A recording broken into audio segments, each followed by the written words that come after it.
माधव समाज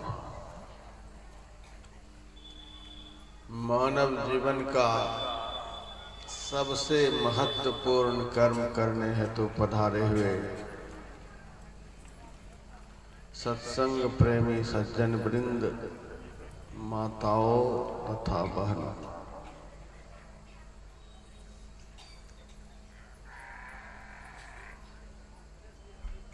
बहुत साल पहले मैं पद्य में परमाराध्य गुरु महाराज का लीलामृत लिख रहा था। जैसे तुलसीदास जी महाराज ने चौपाइयों, दोहों, छंदों, सोरठों में रघुवर राम के चरित्रों को लिखा है, उसी शैली में मैंने गुरुवर गुरुदेव का चरित्र लिखा।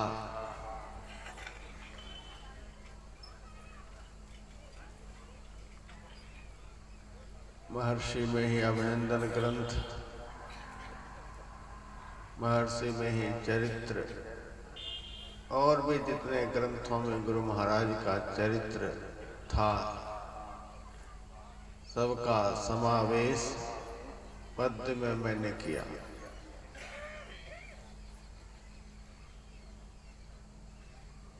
उसी क्रम में अभिनंदन ग्रंथ में इस गांव का भी नाम मुझे पढ़ने को मिला था। लगभग 90 साल पहले इस गांव में बहुत बड़ा महाधिवेशन हुआ था। क्या भी कह सकते हैं, अभी लगभग 110वां की 11वां महाधिवेशन होने वाला है और यहाँ जो हुआ था वह 21वां महाधिवेशन हुआ था।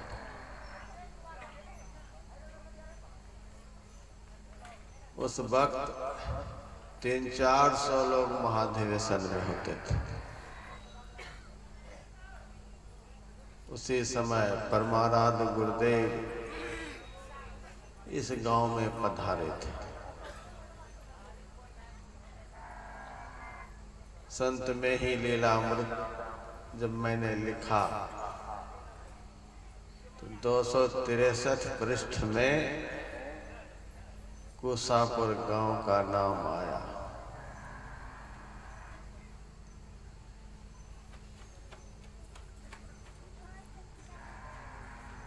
पुस्तक प्रकाशन के पश्चात इस गांव से कुछ नए श्रद्धावान नवयुवक मेरे पास सत्संग कार्यक्रम हेतु गए हुए थे।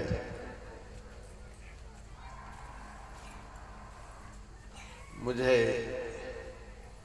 इस गांव में आने का मौका मिल गया।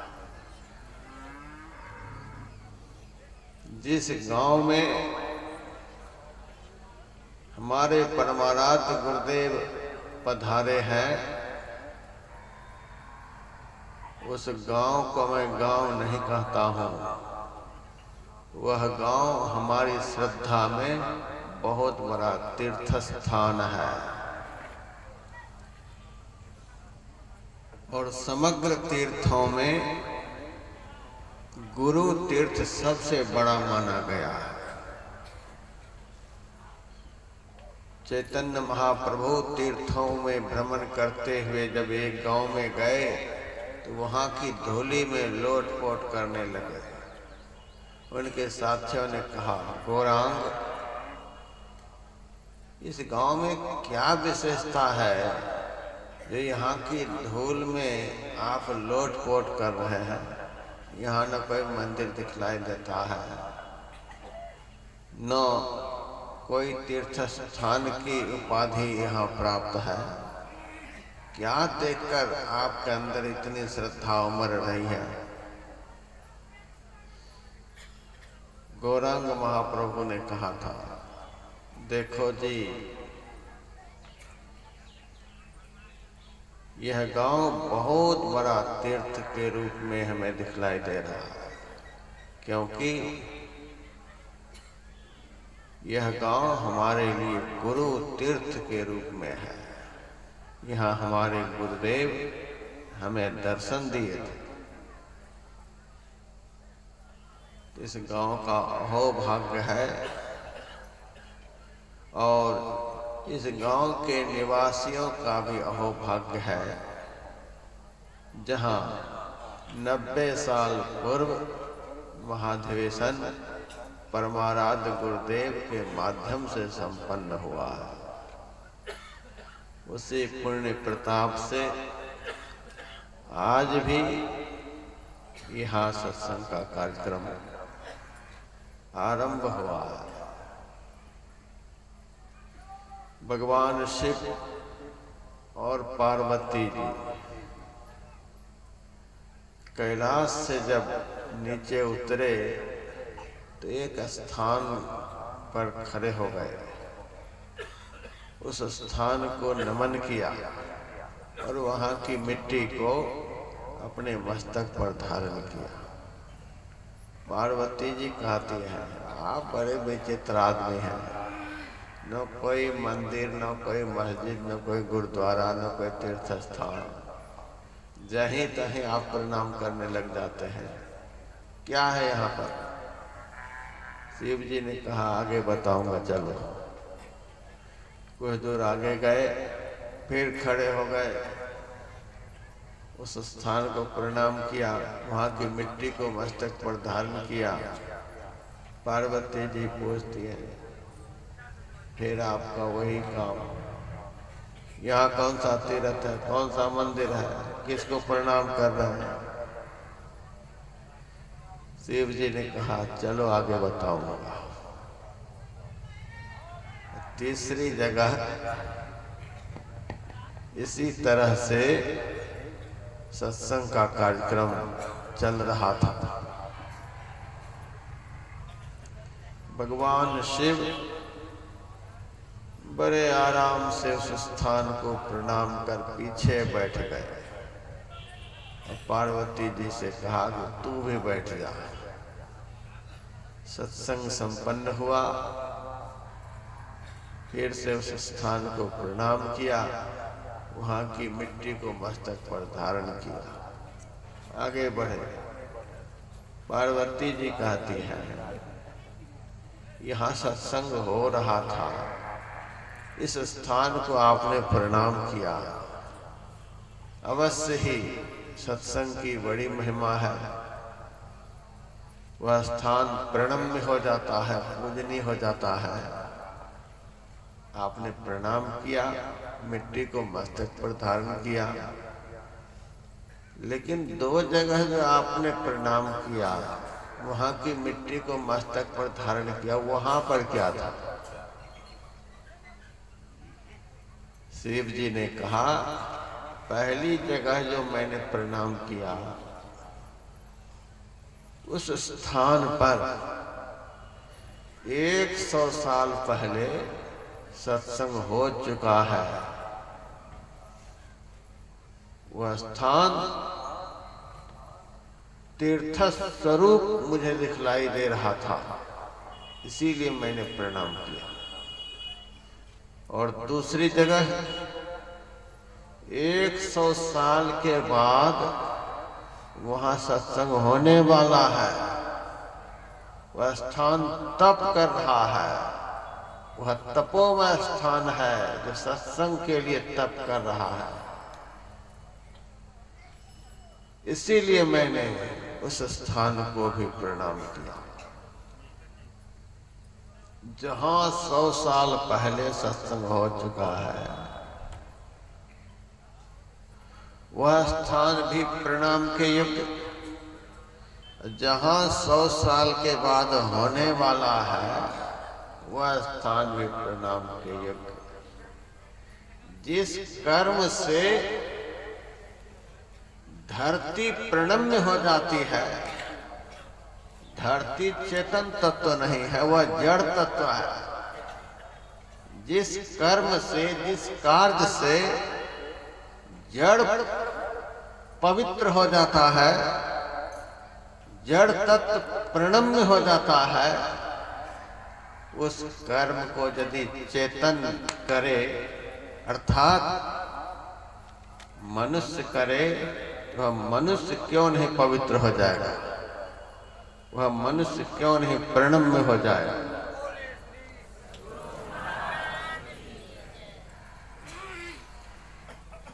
व्हाट्सएप पर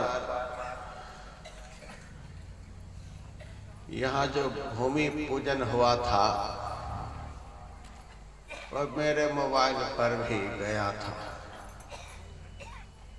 यहाँ के सत्संगी भाई बहनों ने कुछ दिन पहले इस स्थान पर भूमि पूजन किया था।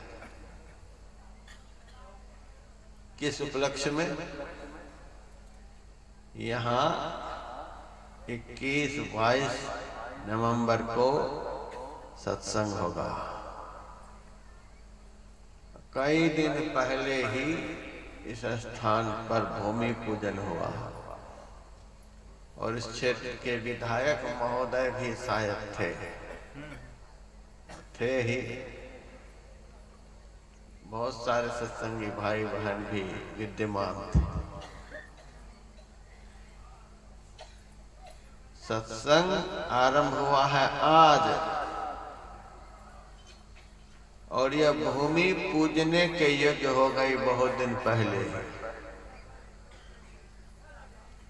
यह सत्संग कितना महत्वपूर्ण कर्म है कि जहां यह होने वाला होता है वहां का स्थान निर्धारित होते ही प्रणाम के योग्य, पूजने के योग्य हो जाता है।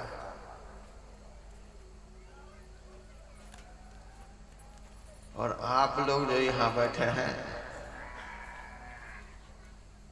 आप लोग निंदा करने के योग्य हैं, गाली देने के योग्य हैं?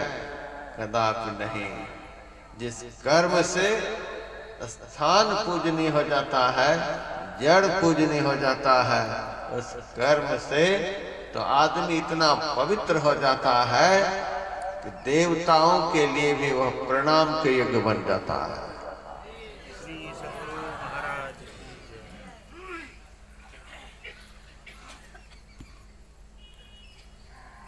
श्रीमदाद्य शंकराचार्य से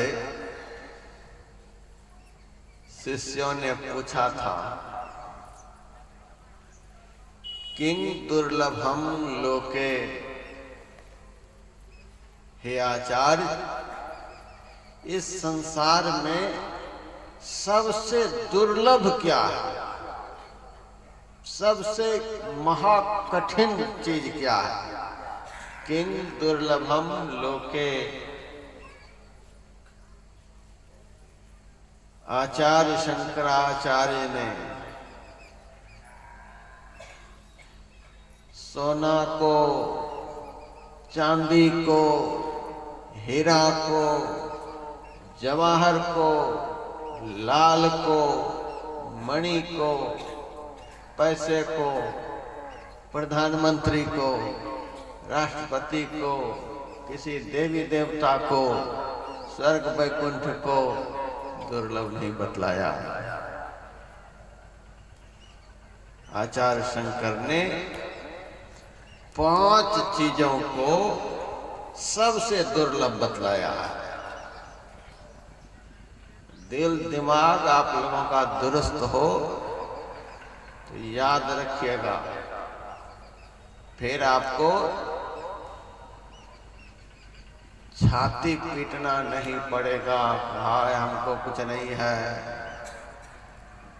हाय हमारे घर में कुछ नहीं है। 5 दुर्लभ चीजें हैं। यदि आपके दिमाग में ये चीजें घुस गई तो घास की झोपड़ी में भी आप बिरला से बढ़कर आनंद का अनुभव करेंगे। ये 5 चीजें क्या है। दिमाग कमजोर हो तो कागज कलम लेकर के लिखते जाइए। पहली चीज सद्गुरु, आत्मोन्नति के शिखर पर पहुंचे हुए सद्गुरु का मिलना। जिनको सद्गुरु मिल गए समझिए सबसे दुर्लभ पदार्थ हमको मिल गया। राजस्थान में एक भक्त ने मेरे से पूछा, महाराज आप बचपन से महात्मा बने हैं, अब तक में क्या मिला? मैंने कहा यदि मैं कह दूं तो आपको क्या मिल जाएगा? फिर वह कहता है महाराज मुझे तो नहीं मिलेगा, जो आपको मिला है मुझे कैसे मिल जाएगा? लेकिन था बढ़िया बड़ा चालाक, कहता है आपको जो मिला है सो तो मुझे नहीं मिल जाएगा, पर इतना तो जरूर विश्वास हो जाएगा कि जब आपको मिला है तो देर सवेर मुझे भी मिल जाएगा। जिस कर्म के करने से, जिस रास्ते पर चलने से आपको वह पदार्थ मिला, वही कर्म हम करेंगे, उसी रास्ते पर हम चलेंगे तो हमें भी क्यों नहीं मिलेगा? विश्वास हो जाएगा। मैंने कहा यदि ऐसी बात है तो सुन लो। मैंने कहा मुझे बहुत बड़ा दलाल मिल गया। वह आदमी तो एक बार घबराया कि हम महात्मा क्या बोल रहा है, बहुत बड़ा दलाल मिल गया, क्या मतलब हुआ महाराज? मैंने कहा दलाल का क्या काम है सो पहले बताओ। वह कहता है दलाल का तो यही काम है जमीन की खरीद बिक्री कराना। लफड़े वाली जमीन तो अधिकतर दलाल ही बेचते हैं। 2-4-5% कमीशन लेंगे। जितने लफड़े वाली जगह होगी उस जगह पर उतने ही उनके कमीशन होंगे। इतना कमीशन लूंगा और बिक्री करा दूंगा।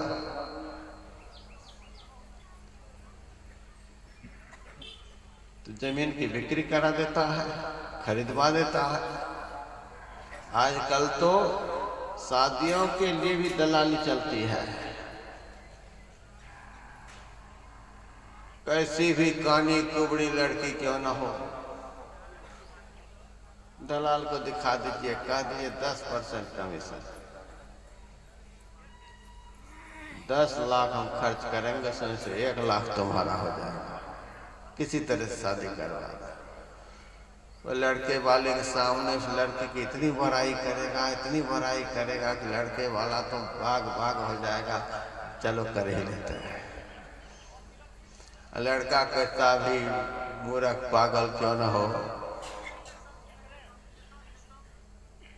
वह दिखा दीजिए किसी तरह से शादी करा दो, कहीं नहीं रिश्ता तय हो रहा।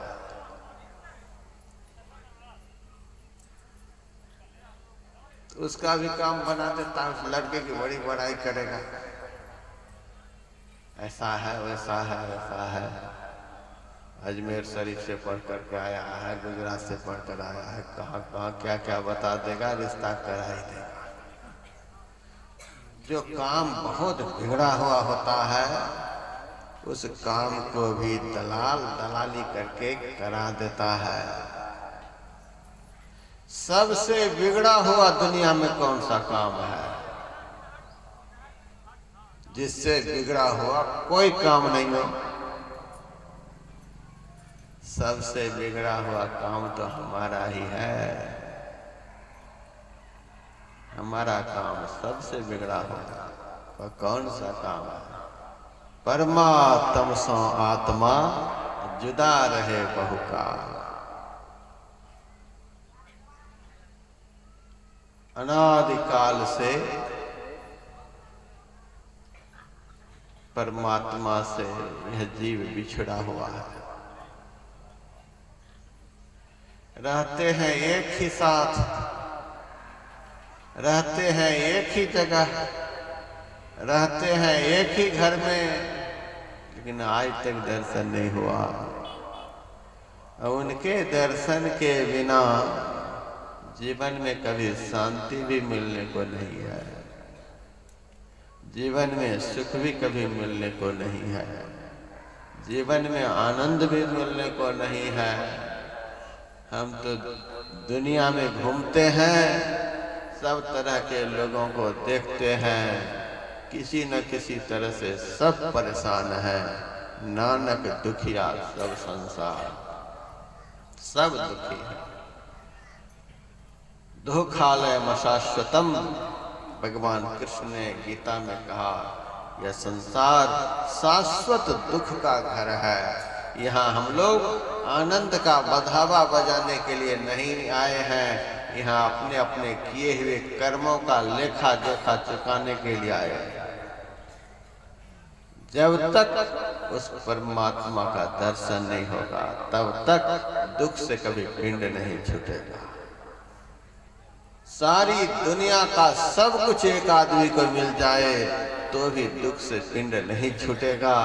और एक झलक परमात्मा का हो जाए, उसी झलक में सारा दुख क्लेश रफू चक्कर हो जाएगा। देखत ही ते भयो निहाला, जन्म मरण दुख जाई। देखते ही देखने वाला निहाल हो जाता है, जन्म मरण का दुख खत्म हो जाता है। एक ही झलक। किसी आदमी को बेटा मिल जाए तो बेटा का सुख मिलेगा, लेकिन बेटी का सुख नहीं मिलेगा। बेटी का सुख तो तब मिलेगा जब बेटी उसके घर में होगा। किसी आदमी को नौकरी मिल जाएगी तो नौकरी का सुख मिलेगा, लेकिन व्यापार का सुख नहीं मिलेगा। किसी आदमी को घर मिल जाए तो घर का सुख मिलेगा, धन का सुख नहीं मिलेगा। जो पदार्थ मिलेगा उसी पदार्थ का सुख मिलेगा, दूसरे पदार्थ का सुख नहीं मिलेगा। परमात्मा एक ऐसे पदार्थ है, वह यदि मिल गया तो सब सुख एक साथ मिल जाएगा। अलग अलग नहीं, अलग अलग नहीं, एक साथ सब सुख मिलेगा। देखने का, सुनने का, बेटा का, बेटी का, भाई का, मकान का, दुकान का, नौकरी का, कोई सुख बाकी नहीं बचेगा।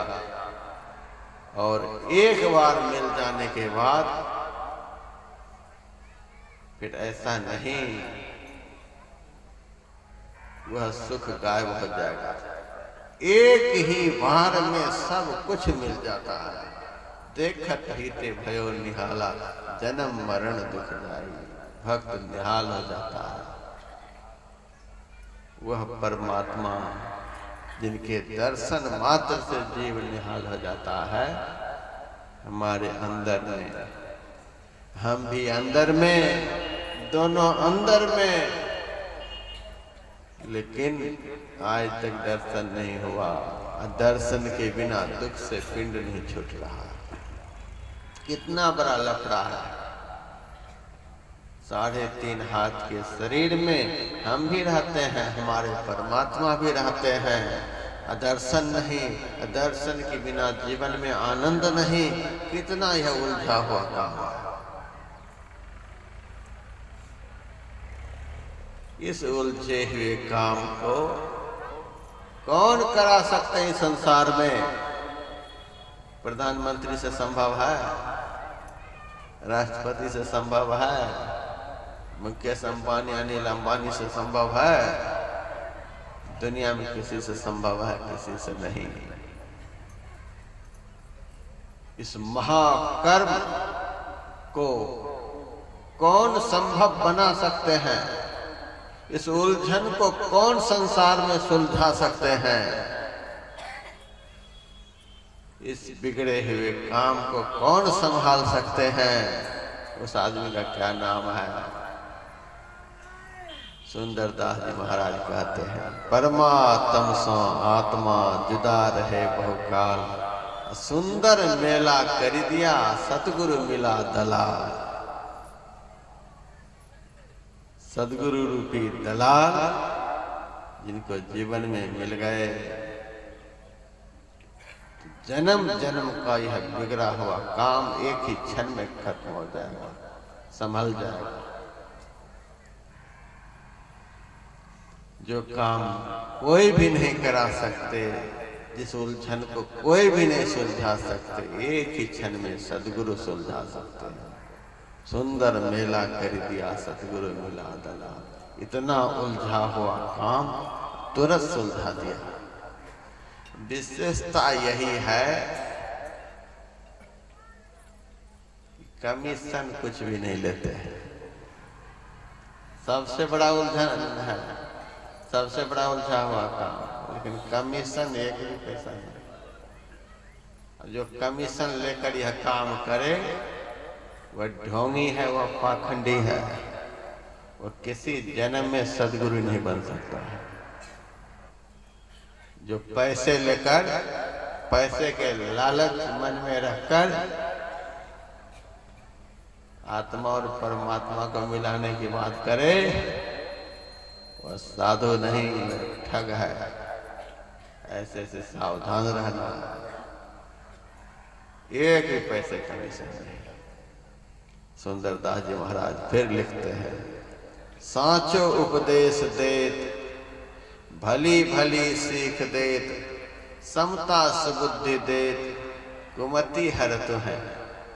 ज्ञान देत ध्यान देत आत्म विवेक देत, ब्रह्म को बताई देत ब्रह्म में चरत है।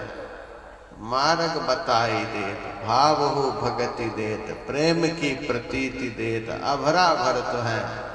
सुंदर कहत जग संत कछु लेत नाही, निसी दिन संत जन देवो ही करत है। कोई कमीशन नहीं। बिना कमीशन के जीव का सबसे बड़ा काम जो परमात्मा दर्शन है वह करा देते हैं। सदगुरु से बढ़कर दुर्लभ क्या हो सकता है।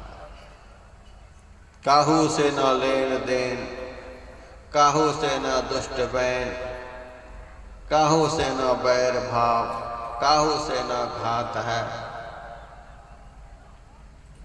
कहते कहते सुंदरदास जी कहते हैं, सोई गुरुदेव जाके और हो न बात है। सुंदर कहत सोई ईसन को महाईश, सोई गुरुदेव जाके और हो न बात है।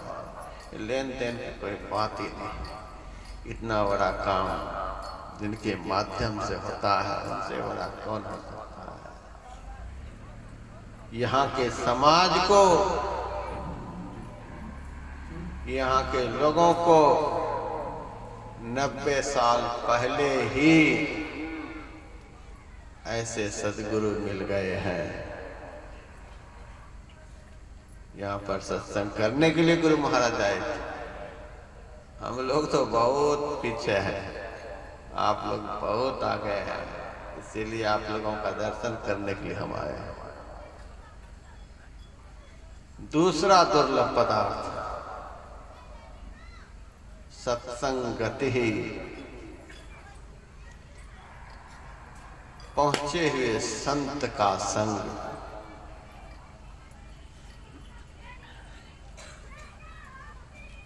यह भी बड़ा दुर्लभ है, यह भी संभव है।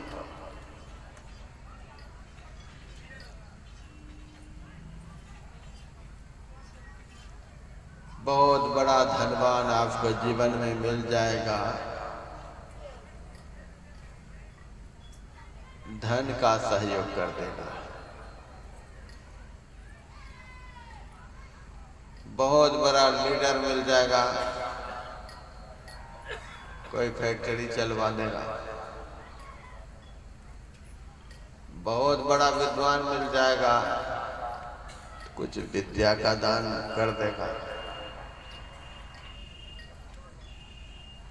लेकिन दुनिया में कोई भी ऐसा नहीं जो आपको पहुंचे हुए संत का संग करा देगा। पहुंचे हुए संत से मिला देगा। पहुंचे हुए संत से कौन मिलाते हैं?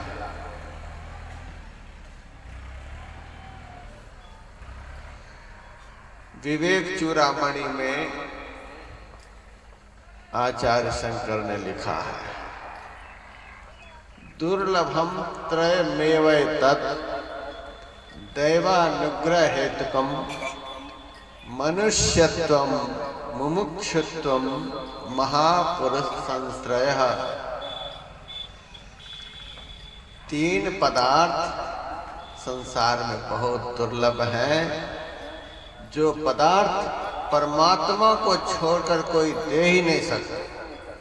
दुनिया में किसी में ताकत नहीं है ये तीन पदार्थ प्रदान कर सके। पहले मैंने 5 बताया, अब 3 बता रहा। परमात्मा को छोड़कर 3 पदार्थ कोई भी नहीं दे सकते। कौन कौन सा? मनुष्यत्वम, मानवता। स्वामी विवेकानंद जी महाराज कहते थे, शरीर से मनुष्य बनना कुछ और है, परंतु सच्चा मनुष्य बनना कुछ और है। दुमका जिला में गया सत्संग करने के लिए, 2-4 नवयुवक मिल गए। महाराज यहाँ किस लिए आए हैं? यहाँ किस लिए आए हैं? हम भी तो ऐसे ही हैं। देखा कि ये नए नवयुवक हमसे विनोद करना चाहता है। मैंने कह दिया, तुम लोगों का खोपड़ी खाने के लिए आया। अरे महाराज आप क्या बोलते हैं? किस लिए यहाँ आए? मैं पूछ रहा हूँ। मैंने कहा मैं यहाँ फैक्ट्री लगाने के लिए आया। आप साधु कर फैक्ट्री लगाते? मैंने कहा पैसे हैं साधु के पास तो फैक्ट्री कौन लगाएगा? तो फैक्ट्री कितने दिनों तक यहाँ चलाओगे? मैंने कहा 2 दिनों तक। 2 दिनों में आप क्या बनाओगे? मैंने कहा सारी दुनिया की फैक्ट्री में 100 साल में भी जो नहीं बन पाएगा, 100 में 2 दिनों में बना कर जाऊंगा। क्या बनाओ? मैंने कहा जानवर को आदमी बनाऊंगा। लड़का तो घबराया, जानवर को आदमी बनाने वाली फैक्ट्री कौन सी होती है? मैंने कहा वही तो मैं 2 दिनों में बताऊंगा।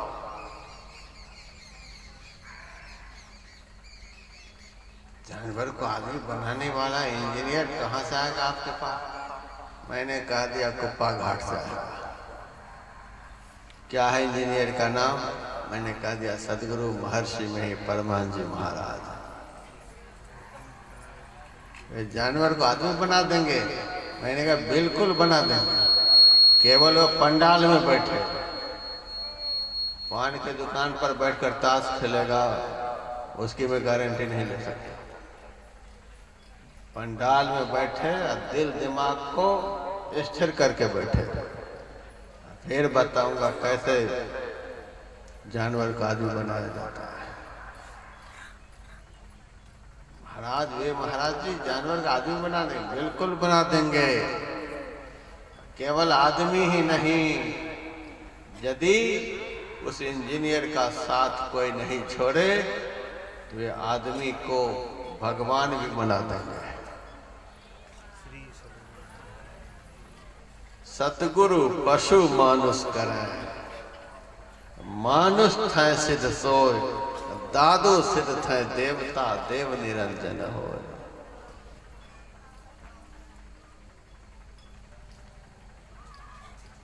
वे लड़के बोलने लगे,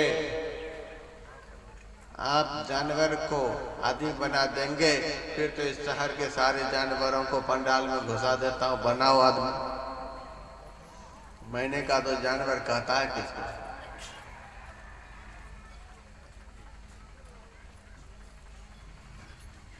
लड़का बोलता है गधा को, कुत्ता को, बैल को, सुअर को। मैंने कहा नहीं नहीं, ये 4 पैर वाले तो आधे जानवर हैं। जिस मनुष्य में मनुष्यता नहीं, वे 2 पैर से पूरे जानवर हैं। 2 पैर वाला जानवर देखा है?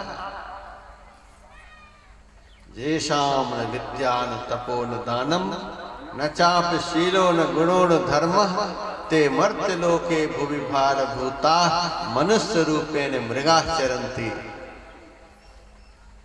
जिस मनुष्य के अंदर सद विवेकनी विद्या नहीं है,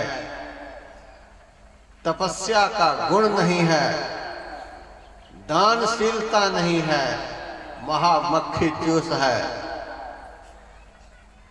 जिसमें विनम्रता नहीं है, अपने से बड़ों के प्रति आदर का भाव नहीं है, जिस मनुष्य में दैवी संपदा के कोई सद्गुण नहीं, जो मनुष्य धारण करने योग्य कर्मों को नहीं करता है, भले ही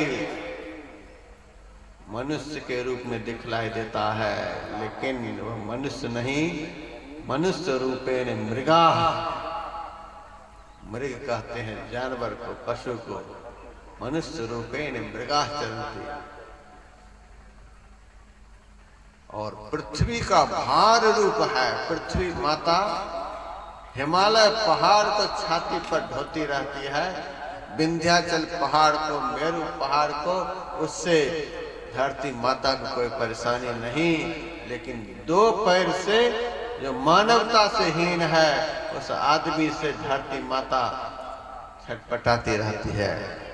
ते मर्त्य लोके भुवि भार भूता। पृथ्वी का भार है।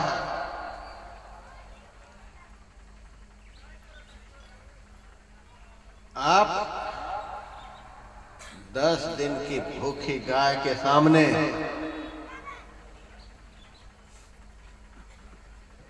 मांस रख दीजिए, मछली रख दीजिए,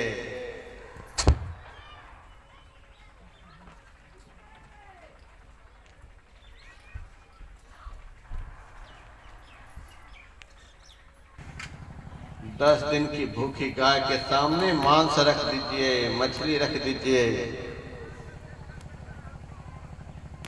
अंडा रख दीजिए। गाय भूखी मर जाएगी, लेकिन मुंह में नहीं लगाएगी। गाय को पता है ये मेरा भक्ष्य नहीं है, ये मेरा भोजन नहीं है। 50 दिन के भूखा सिंह के सामने थाली में भरकर खीर रख दीजिए। सिंह भूखा मर जाएगा, लेकिन खीर नहीं खाएगा। सिंह को पता है यह मेरा भोजन नहीं है। मांसाहारी प्राणी के सामने शाकाहार रख दीजिए, शाकाहारी प्राणी के सामने मांसाहार रख दीजिए, ग्रहण नहीं करेगा। जानवर है, फिर भी उसे पता है कि मेरा भोजन नहीं है। और आदमी की थाली में जो मर्जी सो रख दीजिए। थाली होनी चाहिए, थाली में भोजन होना चाहिए। कोई भी अकल लगाने की जरूरत नहीं है कि मेरा भोजन है कि नहीं है। जो सामने आ जाए थाली में, मुर्गा आ जाए वो भी चलेगा, भैंस आ जाए वह भी चलेगा, बकरी आ जाएगा सो भी चलेगा, सब चलेगा। यहाँ जिनकी थाली में सब चले,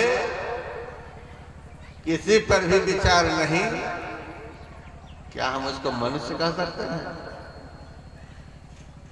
जानवर को अकल है कि हमारा यह भोजन नहीं है। अब मनुष्य को अकल नहीं है कि हम शाकाहारी है कि मांसाहारी है। उसको हम क्या कह सकते हैं? मनुष्य रूपेण मृगा चरंती। गाय के सामने बोतल से निकालकर शराब कटोरे में रख दीजिए, प्यासी मर जाएगी, पिएगी नहीं। शराब तो शेर भी नहीं पिएगा, और ये पसेरी शराब तो शेर भी नहीं पिएगा, गाय भी नहीं पिएगी। ये मनुष्य कोई विवेक नहीं, कोई विचार नहीं, सब शुरू कर देते हैं।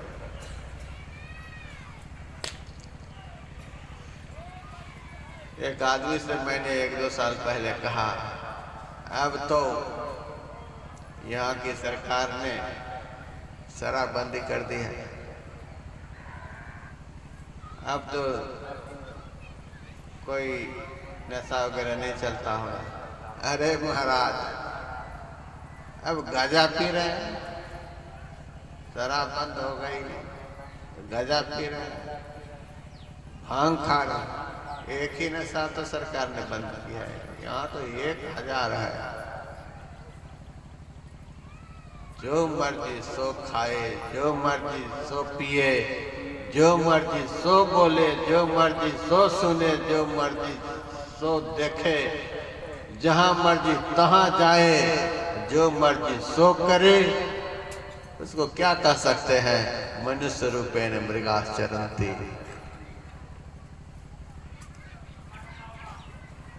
परमात्मा की कृपा जब होती है तब जीवन में संत मिलते हैं। जब जीवन में संत मिलते हैं तब उनको ज्ञान मिलता है कि क्या खाना चाहिए, क्या नहीं खाना चाहिए, क्या देखना चाहिए, क्या नहीं देखना चाहिए, क्या बोलना चाहिए, क्या नहीं बोलना चाहिए, कहाँ जाना चाहिए, कहाँ नहीं जाना चाहिए, कौन सा कर्म करना चाहिए, कौन सा नहीं करना चाहिए।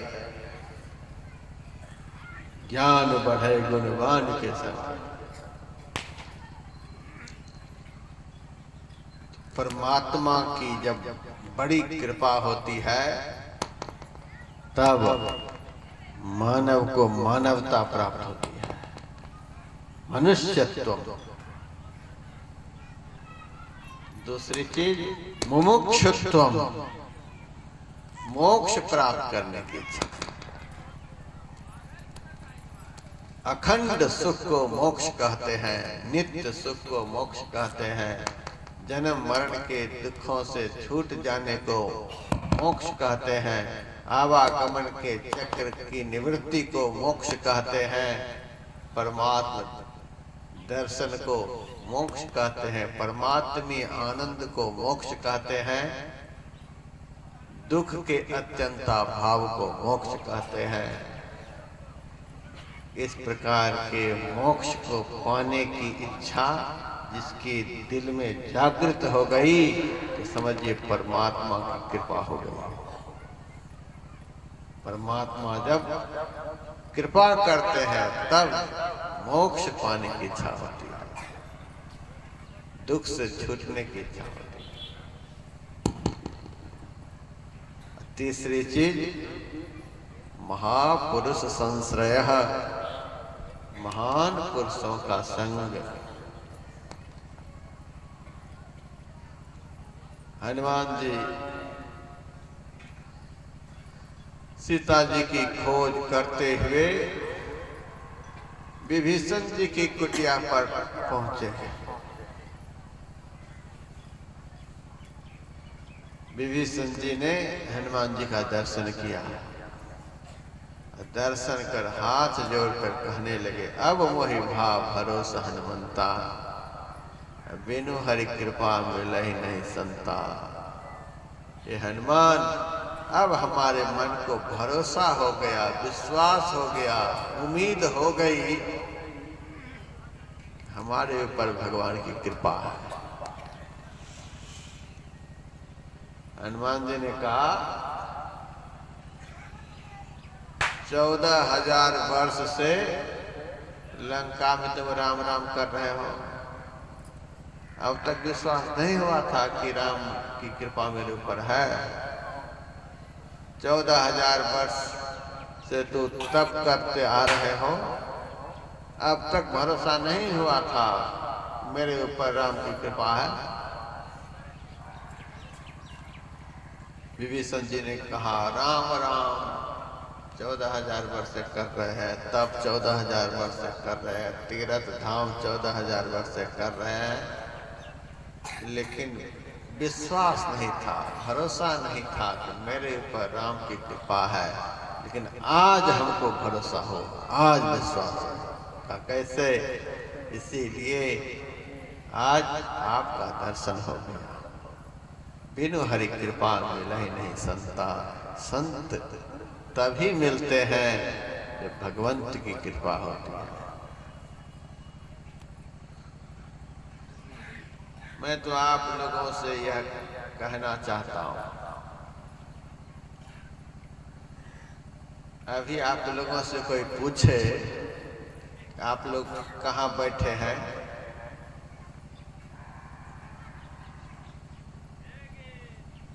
तो क्या जवाब देंगे? कुशापुर के सत्संग पंडाल में। इससे ज्यादा क्या जवाब है? बहुत श्रद्धालु होंगे तो कहेंगे गुरु महाराज की शरण में, और अकलमंद होंगे तो कह देंगे सत्संग में। इससे ज्यादा क्या कहेंगे? लेकिन मैं आप लोगों को कहने के लिए बतला रहा हूँ। यदि आप लोगों से कोई पूछे कि अभी आप कहाँ बैठे हैं, तो आप लोग कह दीजिएगा कि नाव में बैठे हैं। आप लोग कमाल कर रहे हैं, हम लोगों को पागल बना रहे हैं। हम बैठे हैं जमीन पर पंडाल में, और आप कह रहे हैं कि आप कहिए कि नाव में बैठे। नाव में बैठे हैं आप लोग।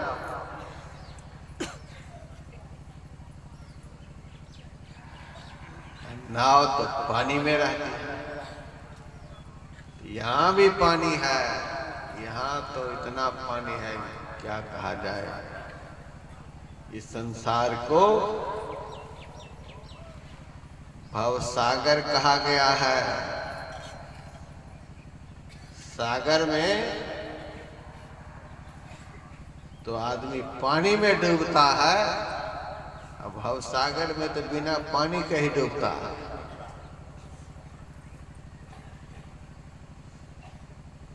सागर में तरंग उठता है, लय होता है, तरंग उठता है, लय होता है। भवसागर में भी कभी दुख का तरंग उठता है, कभी सुख का तरंग उठता है, कभी दुख का तो कभी सुख का। कभी सुख प्राप्त होता है, कभी लय होता है, कभी दुख प्राप्त होता है, कभी दुख खत्म होता है। यह तरंग उठता है, लय होता है।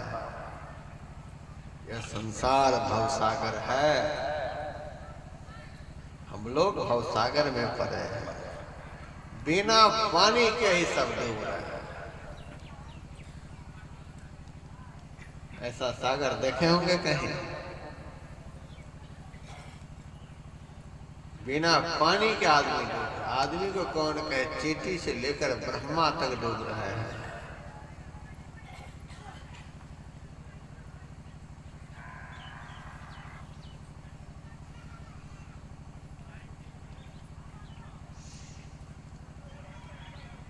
बाकी सागर में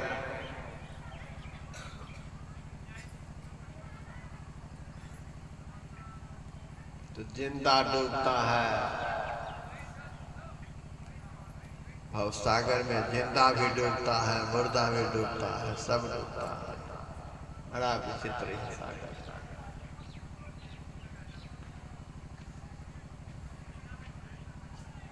तो भवसागर में हम लोग डूब रहे हैं,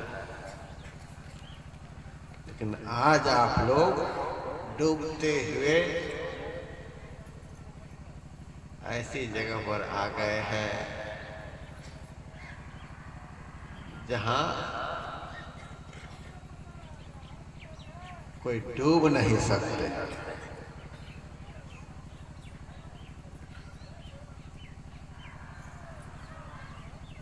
मैं देखता हूं समुद्र में नाव भी चलती है, जहाज भी चलता है, स्टीमर भी, सब चलता है। नाव पर बैठा हुआ रहता है बड़े आराम से। नाव नहीं रहे तुरंत आदमी डूब जाएगा। नाव पर आराम से बैठे रहते हैं। यहाँ भी आप लोग नाव में बैठे हैं। आप लोग कहेंगे कहाँ लिखा हुआ है हम लोग नाव में बैठे हैं? कहाँ लिखा हुआ है? बिना लिखा हुआ तो हम बोलते ही नहीं कभी। तुलसीदास जी महाराज ने लिखा, भव सागर की नाव शुद्ध संतन के चरण, तुलसीदास प्रयास बिनु मिलहि राम दुख हरण। भव सागर की नाव शुद्ध संतन के चरण। हम तो एक एक शब्द पर विचार करते हैं। संत के साथ शुद्ध शब्द का प्रयोग किया गया है। क्या संत अशुद्ध भी होते हैं? अशुद्ध संत भी होते हैं और शुद्ध संत भी होते हैं। जो संत का बोर्ड लगा लगा करके जेल में बैठे हुए हैं,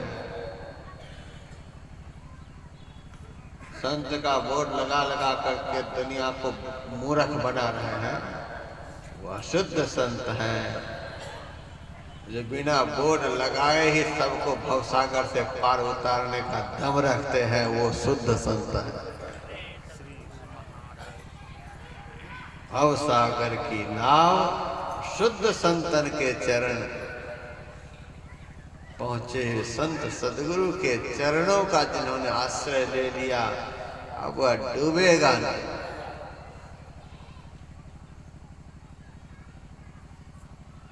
हम लोग तो बहुत निश्चिंत हैं।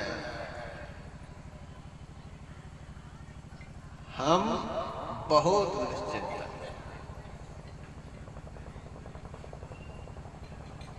40 साल हो गए हमको दीक्षा लिए हैं।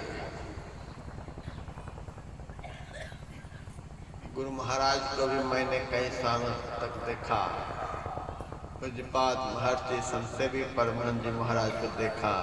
पूज्यपाद महर्षि साई स्वामी जी महाराज को देखा, और भी बहुत महाराज को देखा। किसी से मैंने आज तक नहीं यह कहा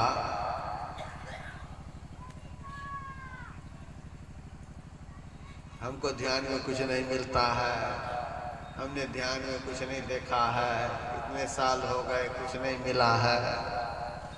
आजकल बड़ी छटपटाहट है लोगों को। बाबा ध्यान करते कुछ नहीं दिखलाई देता, कुछ नहीं दिखलाई देता, बड़े परेशान हैं। हम कभी भी किसी से नहीं कहे। गुरु महाराज के पास भी जाते थे तो पीछे बैठे, गुरु महाराज को केवल देखते रहते थे। पूज्यपाद साई स्वामी जी महाराज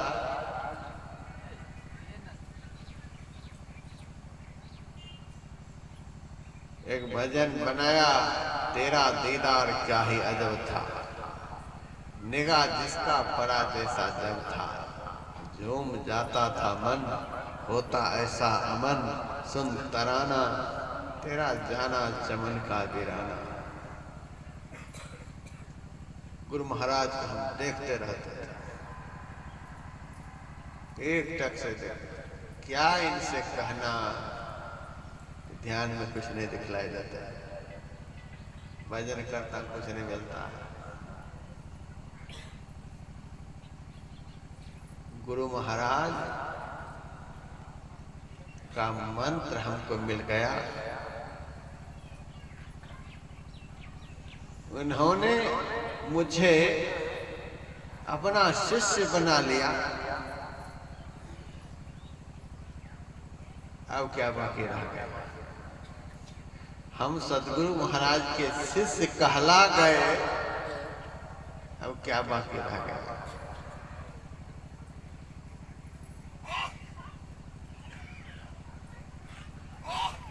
एक शराबी को भी हम दोस्त बना लेते हैं,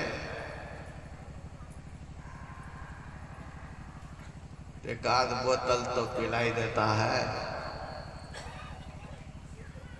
एक गजेरी को भी हम अपना दोस्त बना लेते हैं, एक आध दम तो पिला ही देता है।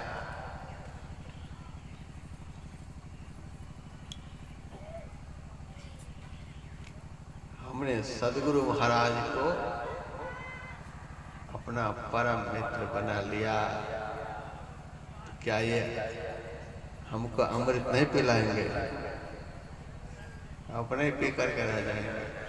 ये शराबी अपने साथ वाले को शराब पिलाता है, और सदगुरु का जो साथ करेगा उनको कुछ पीने को नहीं मिलेगा। भरोसा नहीं है लोगों को, विश्वास नहीं है। हमको तो उसकी भी चिंता नहीं, पिलाए नहीं पिलाए।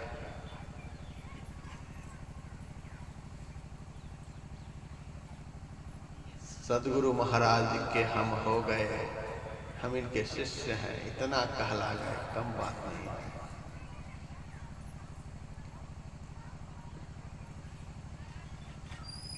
इतने से भी बहुत निश्चिंत है। पहुंचे हुए संत, पहुंचे हुए सदगुरु हमें जीवन में मिल गए, इतने से निश्चिंत है। आज मोक्ष मिले, काल मिले, परसों मिले, एक जन्म के बाद मिले, 10 जन्म के बाद मिले, एक गारंटी हो गई कि मोक्ष मिलेगा, एक गारंटी हो गई कि परमात्मा मिलेंगे, ये गारंटी हो गई है। जन्म मरण का दुख खत्म होगा, क्योंकि ऐसे जीवन में मिले जिनमें सब कुछ खत्म करने की ताकत है और परमात्मा से मिलाने की ताकत है। अब हमको क्या चाहिए? मेरे सिर पर सीताराम, फिकर अब क्या करना, तेरी बिगड़ी बनेगी, तेरे बिगड़े बनेंगे काम, फिकर फिर क्या करना, अब क्या फिकर, भरोसा रखिए। ये बैठे हैं किस लिए? आप लोगों का दुख देखने के लिए। ये बैठे हैं किस लिए यहाँ पर? आप लोगों को कष्ट में देखने के लिए ये बैठे हैं, आप लोगों का कल्याण करने के लिए। महाराज की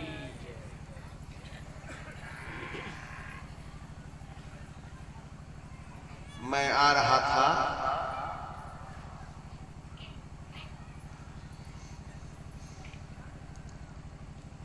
हरिद्वार से देहरादून।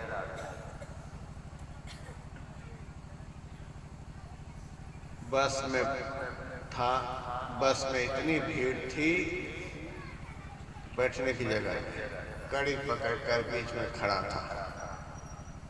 एक लड़का एक बोरी सामान लेकर सड़क के किनारे खड़ा था। कंट्रैक्टर को हाथ दिया, बस रोक दिया और वह बस आ गया। जगह बैठने की थी नहीं, तो वह भी खड़ा, लेकिन बोरी मेरे पैर के पास रखा। बोरी से मेरा पैर सटा हुआ। मुझे ऐसा अनुभव होने लगा कि इस बोरी में कोई जीव जंतु है, चल फिर रहा है। मैंने उस लड़का से पूछा, अरे इस बोरी में क्या है? अरे महाराज, इसमें सामान है। क्या सामान है? सामान कहीं चलता फिरता लग रहा कुछ है इसमें। अरे महाराज सामान है। कंट्रैक्टर से मैंने कहा, ये बता नहीं रहा है, आप पूछो। उसने पूछा, अब बाबू सामान है। एक थप्पड़ कान में दिया, सामान है, क्या है बता। तब वह कहता है, बाबू इसमें सांप है। एक भोरा सांप लेकर के आया है यहाँ, क्या करेगा इसका? सीधा सीधा को खा जाऊंगा, जो टेढ़ा होगा फन काटने वाला उससे खेल दिखलाऊंगा, टेढ़ा से खेल दिखाऊंगा, सीधा को खा जाऊंगा। मैंने कहा यह तो घर जाने के बाद तो करेगा, यदि बस में बोरी खुल गई तो किसी के कंधे पर चढ़ेगा, किसी के सिर पर चढ़ेगा, क्या हालत होगी। वो लड़का कहता है किसी पर नहीं सांप चढ़ेगा बाबू, हमारे पास जड़ी है, मंत्र है, बोरी खुल ही जाएगी तो सारे सांप को पकड़कर फिर हम बोरी में कस देंगे। आप चिंता नहीं करो महाराज, हमको मंत्र है, जड़ी है। एक लड़का सांप को बस में कर लेने वाली जड़ी रखता है, मंत्र रखता है, इतना दावा करता है कि बोरी भर सांप खुल भी जाएगा तो फिर पकड़ लेंगे। सारा सांप सुस्त होकर सपेड़े के पास रहता है। इतने सारे सत्संगी भाई बहन यहाँ बैठे हुए हैं।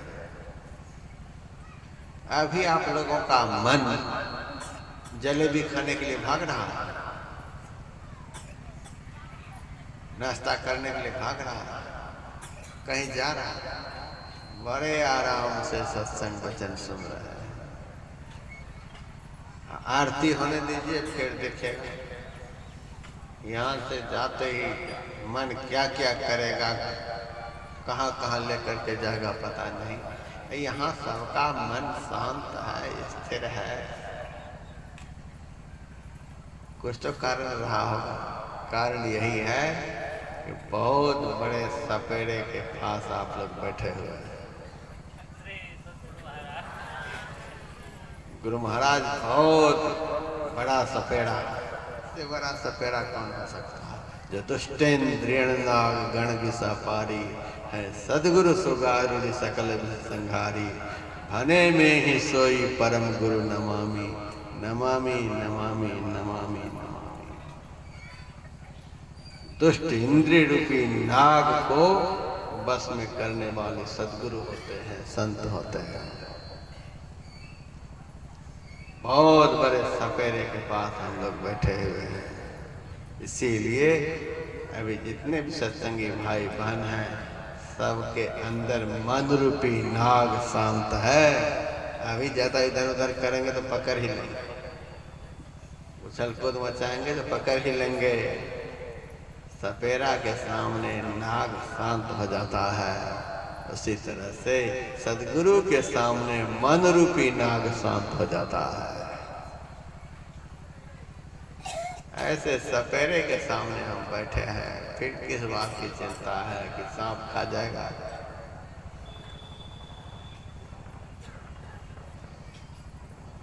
मेरे से हरियाणा में एक धर्म प्रेमी ने कहा, महाराज जी आपके गुरु जी के पास कितनी गाड़ियां हैं? मैंने कहा गुरु जी के पास कितनी गाड़ियां हैं, इसका क्या मतलब है? महाराज आप बताओ, आपके गुरु जी आप कहते हो बहुत बड़े हैं, बहुत बड़े हैं, कितनी गाड़ियां हैं? मैंने कहा पहले तू बता, तुम्हारे गुरु जी के पास कितनी गाड़ियां हैं? अरे महाराज हमारे गुरु के पास तो सैकड़ों गाड़ियां हैं, एक एक नंबर की 10-10 गाड़ियां हैं। किस गाड़ी में गुरु जी बैठे हैं पता ही नहीं चलता लोगों को। ऐसा ऐसा शीशा लगा हुआ होता है, गुरु जी सबको देखते हैं, गुरु जी को कोई नहीं देख पाते हैं। मैंने कहा जिस गाड़ी में तुम्हारे गुरु जी बैठते हैं, उस गाड़ी का नाम क्या है? नाम बता दिया। कितने कीमत की गाड़ी है तो कीमत बता दिया। डीजल पेट्रोल लगता है उसमें कि नहीं है? हाँ वह भी लगता है महाराज। प्रति घंटा कितने किलोमीटर गुरु जी की गाड़ी चलती है? महाराज बहुत तेज गाड़ी है, यदि रास्ता साफ हो तो प्रति घंटा 250 किलोमीटर की गति से चलती है।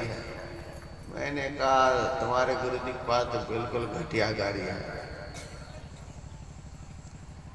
हमारे गुरुजी के पास भी गाड़ी है, एक ही गाड़ी है। वो हमको दिखलाना चाहता था, बतलाना चाहता था कि आपके गुरुजी के पास एक आध गाड़ी, हमारे गुरुजी के पास इतनी गाड़ी। अरे मूर्ख, गुरु की महिमा गाड़ियों की बहुतायत से है, कमरों की बहुतायत से है, पैसे की बहुतायत से है, अनुयायियों की बहुतायत से है। गुरु की महिमा तो ज्ञान की बहुतायत से है। मैंने कहा हमारे गुरुजी के पास एक ही गाड़ी है और हमारे गुरुजी के पास जो गाड़ी है उस गाड़ी की कोई कीमत नहीं है, बिना कीमत की गाड़ी है, अनमोल। डीजल पेट्रोल भी नहीं लगता उसमें।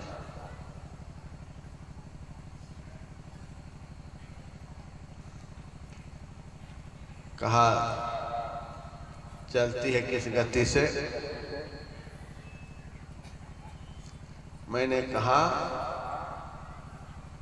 गुरुजी जैसे ही पलक मारते हैं वैसे सारे ब्रह्मांड में गाड़ी घुमाती है। पल ही में फिरे नवखंड ब्रह्मांड, सब सारे इस ब्रह्मांड में एक ही झंडे। गुरुजी जहां चाहते हैं गाड़ी ले जाने को, ड्राइवर की कोई जरूरत नहीं, गुरुजी को हैंडल पकड़ने की कोई जरूरत नहीं। केवल संकल्प करते हैं और गाड़ी पहुंचती है। कहा आपके गुरुजी की गाड़ी का नाम क्या है?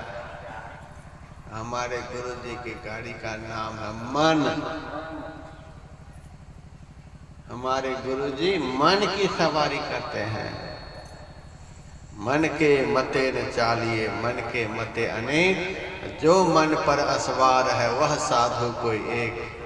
जो मन की सवारी करे, जो मन को दौड़ाए, जो मन पर चढ़ कर रहे, जो मन पर बैठा हुआ रहे, जो मन को बस में करके रखे, वे सतगुरु है, वे संत हैं। हमारे गुरुजी के पास वह गाड़ी है।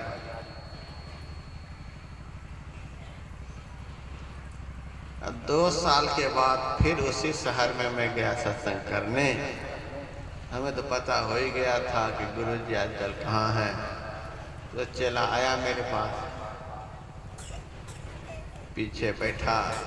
आरती के बाद मैंने अपने पास बुलाया। मैंने कहा तुम्हारे गुरुजी की गाड़ी आजकल कहाँ है? महाराज गाड़ी तो गैरेज में है। गुरुजी रोहतक जेल में। गुरु कहीं या गाड़ी कहीं। मैंने कहा ताल बेताल हो गया। गुरु कहीं या गाड़ी कहीं। पहले तो गुरुजी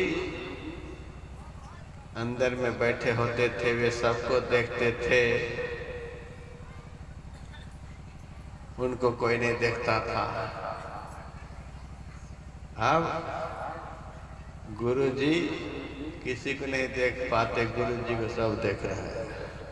गुरुजी गए कहाँ? ये नकली गाड़ी है, नकली गाड़ी की सवारी करने वाले ये नकली गुरु। जो मन की सवारी करे वो असली गुरु। ऐसे संत सदगुरु का संग ईश्वर की कृपा से ही संभव है। ऐसा संग मिल गया, अब क्या चिंता है। भवसागर की नाव, शुद्ध संतन के चरण, तुलसीदास प्रयास बिनु मिलहि राम दुआर। अब कोई प्रयास नहीं करना है। प्रयास का मतलब अब तीर्थ में जाने की कोई जरूरत नहीं। अब किसी धाम में जाने की कोई जरूरत नहीं, अब कोई यज्ञ करने की जरूरत नहीं, अब कोई भी बाह्य धर्म कर्म की कोई जरूरत नहीं, क्योंकि ये सारे कर्म जब जन्म जन्म तक कोई कर लेते हैं तब उस कर्म के परिणाम स्वरूप परमात्मा की दया से संत मिलते हैं। सारे कर्म हो चुके हैं, बहुत आप लोगों ने दान किया, बहुत तीर्थ किया, बहुत धाम किया, बहुत मंदिर में गए, बहुत व्रत उपवास किए, बहुत यज्ञ किए हैं, सारे कर्मों ने आज आप लोगों को फल दिया है, इसीलिए सत्संग में बैठे हैं। सारे शुभ कर्म सत्कर्म जब जीवन में फलित होते हैं तब संत मिलते हैं। भरद्वाज जी की कुटिया में भरत जी पधारे। भरत जी के पधारते ही भरद्वाज मुनि तो पागल हो गए। अरे चटाई लाओ, अरे इनके भोजन की व्यवस्था करो। इतने से भी संतोष नहीं हुआ, योगिक सिद्धियों को बुलाया, सिद्धियों से कहा कि बहुत बड़े अतिथि यहाँ हम पधारे हैं, स्वर्ग वैकुंठ के सारे भोग इनके सामने उपस्थित करो, इनको खुश करके यहाँ से भेजो। उनके आश्रम में उनके 10,000 शिष्य रहते थे।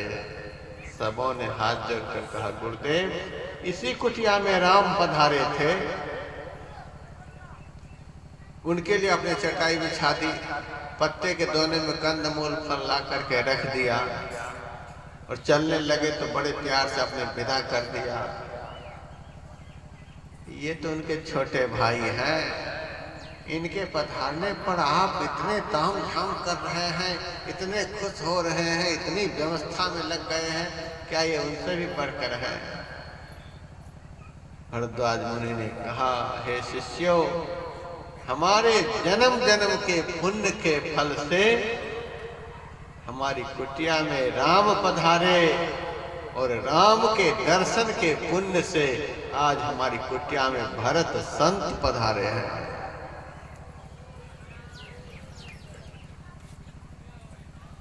संत पधार गए, इतने खुश हैं। कहा, आज हम बहुत खुश हैं, भगवंत तो पधार गए और यहाँ से चित्रकूट चले भी गए, पधारे और चले गए। और संत जिनके हृदय रूपी कुटिया में पधार जाते हैं तो भगवान को रस्सी से बांध करके उनके अंदर में बिठा देते हैं। भगवान अब जा ही नहीं सकते। अब मोहि भाव भरोसा हनुमंता, बिनु हरि कृपा मिलै नहीं सकता। रामायण में 3 चौपाइयां हैं कि संत मिलते हैं कैसे। तीनों चौपाइयों का आप लोग पढ़िएगा, याद रखिएगा। पहली चौपाई, पुण्य पुंज बिनु मिलहि न संता, सत्संगति संस्कृति कर अंता। पुण्य का पहाड़ जब तक खड़ा नहीं हो जाता तब तक जीवन में संत नहीं मिलते। थोड़ा बहुत पुण्य से नहीं मिलेंगे, पुण्य का पहाड़ खड़ा होगा। इतना पुण्य की पुण्य की पराकाष्ठा हो जाए, उस पुण्य से जीवन में संत मिलते हैं। दूसरी चौपाई, बड़े भाग पाई सत्संगा, बिनहि प्रयास होई भवभंगा। बड़े भाग से संत मिलते हैं। छोटा मोटा भाग्य वाले को जीवन में संत नहीं मिलते, बहुत बड़ा भाग्य चाहिए तब संत मिलते हैं।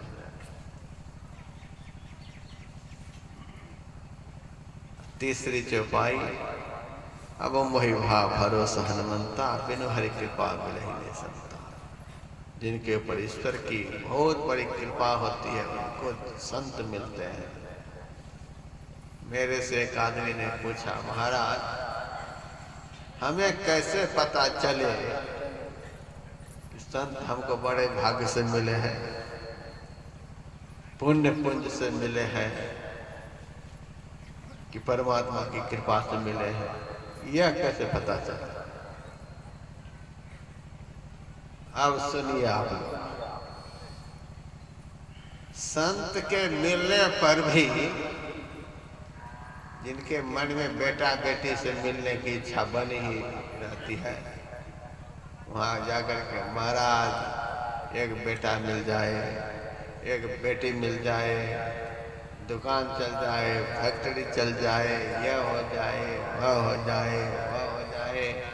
संत से मिलने के बाद भी यदि यही गोरख धंधा चलता रहे तो समझिए पुण्य पुंज से संत मिले हैं, बड़े भाग से संत मिले हैं।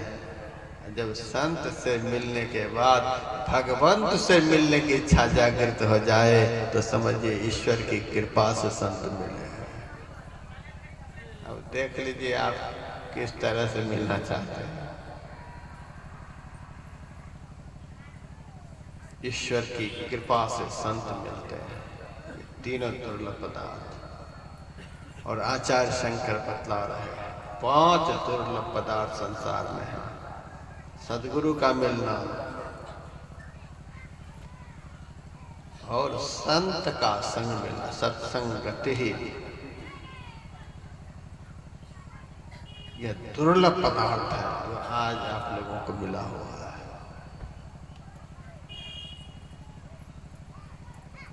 आप लोग कहेंगे आप दुर्लभ बता रहे हैं, हमें तो कुछ समझ में ही नहीं आ रहा है क्या दुर्लभ है। जिनको जीवन में संत मिल जाते हैं उनको 4 चीजें सहज रूप से प्राप्त हो जाती है। पहली चीज, सुनी समझही जन मुदित मन मज्जही अति अनुराग, लहहि 4 फल अछत तनु साध समाज प्रियाग। अर्थ की प्राप्ति। धन तो नंबर 1 में, पहले धन ही मिलता है। आप लोग यह नहीं सोचिए 2-3 घंटे के लिए जाकर सत्संग में बैठेंगे तो खेत का काम कैसे चलेगा, दुकान का काम कैसे चलेगा, वहां का काम कैसे चलेगा। हम लोग आप लोगों को दरिद्र बनाने के लिए नहीं आए हैं, मालो माल करने के लिए आए हैं। लक्ष्मी है संतन की दासी, रज चाहत कैलाश को वासी। विष्णु भगवान के तो बगल में, विष्णु भगवान के तो टक्कर में लक्ष्मी बैठती है।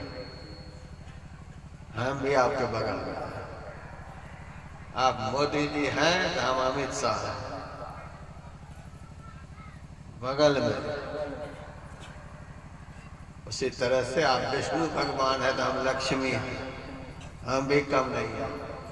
ज्यादा तो हमारी ही पूजा होती है, आपको कितना लोग मानते हैं। बराबरी में टक्कर में बैठे, संत के टक्कर में बैठने की हिम्मत तो ना विष्णु भगवान को है न लक्ष्मी को है। कोटि है विष्णु जहाँ कोट से खड़े हैं, कोटि ब्रह्मा था कथई वाणी। कोटि आकाश पाताल फिर कोटि है, कोटि ब्रह्मांड सब कोटि ज्ञानी।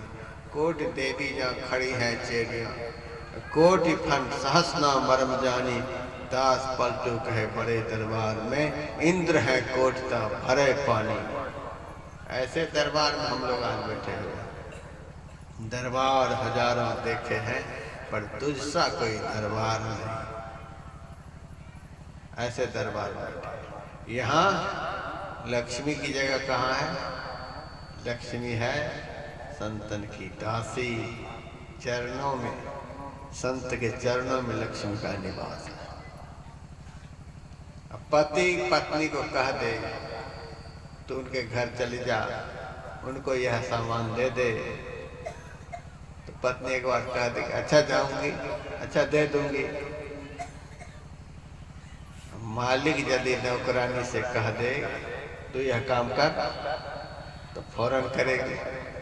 उसी तरह से विष्णु भगवान के कहने पर आपके घर लक्ष्मी जल्दी से जाए चाहे नहीं जाए, पर यदि सदगुरु महाराज कह दे ये भक्त काम धंधों को छोड़कर हमारी शरण में आए हैं, इनके घर से दरिद्रा को निकाल दे, तू जाकर के बैठ जा, तो फौरन जाकर के बैठ जाएगी। आप लोग तो बहुत साल से लक्ष्मी घर दरिद्रा बाहर करते आ रहे हैं। हर दिवाली में संठी को जला करके लक्ष्मी घर दरिद्रा बाहर, लक्ष्मी घर दरिद्रा बाहर, हर साल दरिद्रा को बाहर करते हैं, लक्ष्मी को बिठाते हैं। फिर भी दरिद्रा ही भीतर आ जाती है, लक्ष्मी भी लक्ष्मी ही बाहर चल जाती है। यदि लक्ष्मी भीतर में बैठी होती है, दरिद्रा बाहर हो गई होती, तो आपको दूसरी दिवाली में कहना नहीं पड़ता, हर दिवाली में लक्ष्मी घर दरिद्रा बाहर। इसका मतलब लक्ष्मी घर में बैठती नहीं है, दरिद्रा भागती ही नहीं, कभी भागने वाली नहीं, क्योंकि आपकी क्रिया ही उल्टी है। आप संठी को जला करके अर्थात प्रकाश करके उस प्रकाश को घर से बाहर ले जाते हैं, बोलते हैं लक्ष्मी घर दरिद्रा बाहर। दरिद्रा रहती है अंधेरे में और लक्ष्मी रहती है उजेले में। और उजेला को तो आपने बाहर कर दिया, अब बोल रहे लक्ष्मी घर दरिद्रा बाहर। घर को तो अंधकार कर दिया, घर के प्रकाश को बाहर ले जा करके दरवाजे पर रख करके कूदने लगे। तो प्रकाश को तो आपने बाहर कर दिया, घर को तो अंधकार में बना दिया, और बोल रहे लक्ष्मी घर दरिद्रा बाहर। जब आपके घर में प्रकाश होगा, जब आपके घर से अंधेरा दूर होगा, तब दरिद्रा बाहर होगी, लक्ष्मी घर में आएगी। अंधकार ही दरिद्रा है, प्रकाश ही लक्ष्मी है।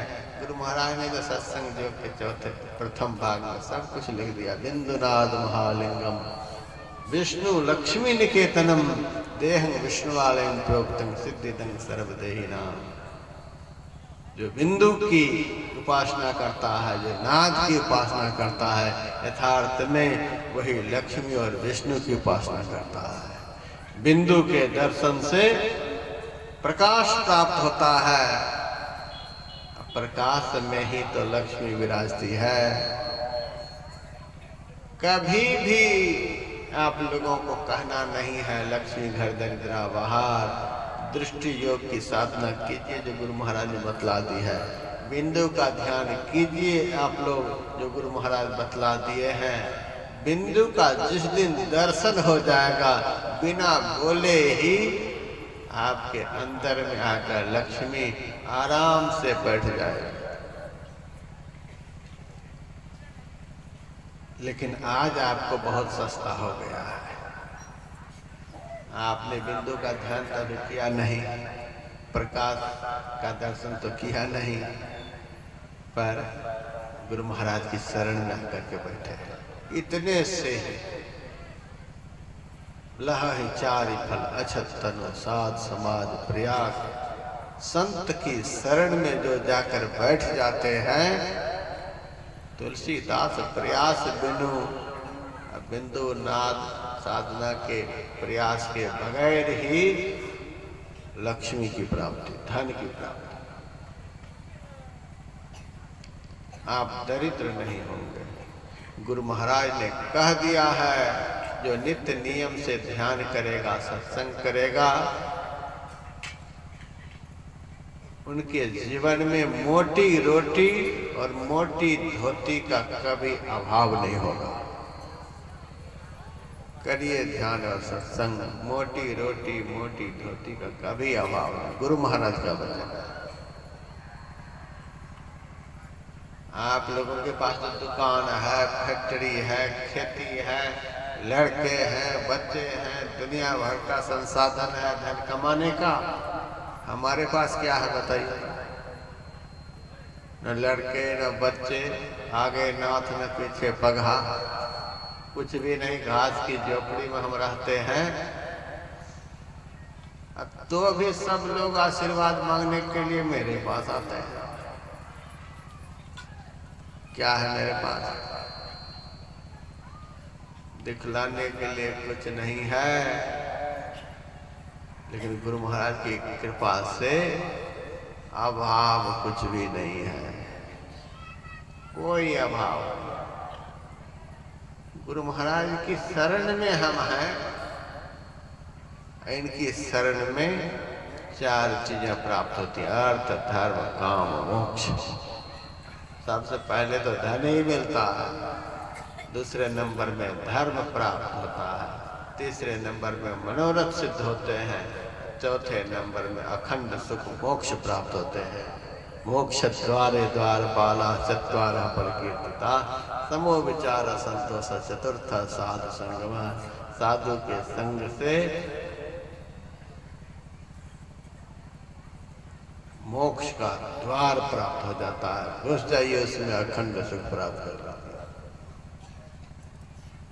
अर्थ, धर्म, काम, मोक्ष सब प्राप्त होता है। ऐसे सद्गुरु, ऐसे संत हमें जीवन में प्राप्त होगा, क्या कमी है? आद्य शंकराचार्य कहते हैं संसार में 5 पदार्थ दुर्लभ हैं। पहला सद्गुरु का मिलना, दूसरा पहुंचे हुए संत का संग, तीसरा दुर्लभ पदार्थ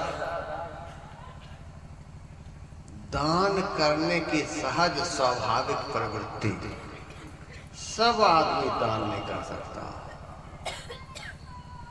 आजकल तो 4-5 आदमी गाड़ी में भरकर बंदूक लेकर के जाते हैं, इतना देता है कि नहीं, तब फटाफट देने लग जाते हैं। यह दान हुआ? बंदूक को देख करके पैसे निकाल रहे हैं, इसको दान नहीं कहते हैं। किसी के लाख कहने भरे थोड़ा सा दे दो, थोड़ा सा दे दो, यह कार्यक्रम हो रहा है, यह कार्यक्रम हो रहा है, कहने पर, प्रेरित करने पर, धक्के लगाने पर, बंदूक दिखाने पर, बहुत सुनाने पर जो थोड़ा बहुत देता है वह दानी नहीं, वह दानशील नहीं। जिनके अंदर में देश काल पात्र को देखकर सहज स्वाभाविक रूप से कुछ देने की इच्छा प्रकट होती रहे, वह सच्चा दानी है। दान करने की सहज स्वाभाविक प्रवृत्ति, लेने की प्रवृत्ति कभी भी नहीं हो, देने की प्रवृत्ति सदैव मन में बनी रहे, ऐसा ईश्वर की कृपा से ही संभव है। ये दुर्लभ पदार्थ, दान देने की सहज स्वाभाविक प्रवृत्ति।